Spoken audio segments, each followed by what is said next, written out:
Good evening. Well, it appears we have not seen the last of the snow and crazy freezing temperatures. And with the impending flakes coming up this weekend, we decided to remind ourselves of proper snow emergency route protocol. Some Vigo County residents wonder why their streets still aren't plowed 2 or 3 days after a storm hits. News 10's Patsy Kelly found out what streets trump others in tonight's top story.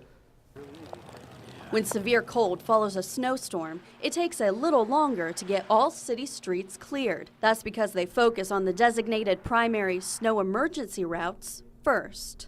The mayor or the Board of Works can declare a snow emergency, which means that we can tow cars off of those streets in order to get the streets opened. But this only happens in the event of a city snow emergency.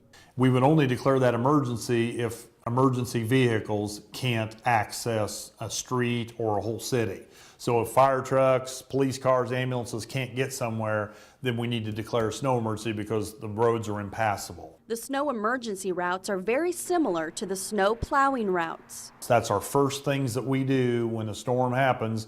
Those are the routes that we plow first because those are the roads that are the primary roads to get around the city. Those routes include many streets you would assume. Downtown includes Wabash Avenue and Ohio and Poplar Streets. The south side, College, Holman, and Margaret.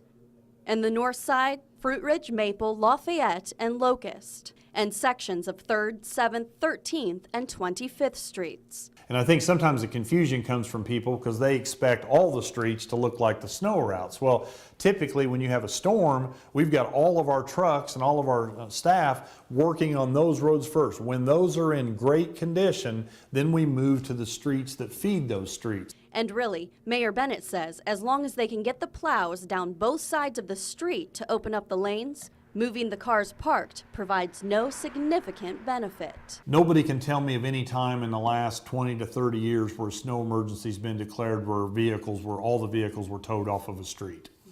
We rarely have those kind of storms, and it would have to be some really extenuating circumstances. In Terre Haute with photojournalist Mike Latta, Patsy Kelly, News 10. Mayor Bennett says they might revisit the snow emergency route ordinance to better reflect the needs of today's city.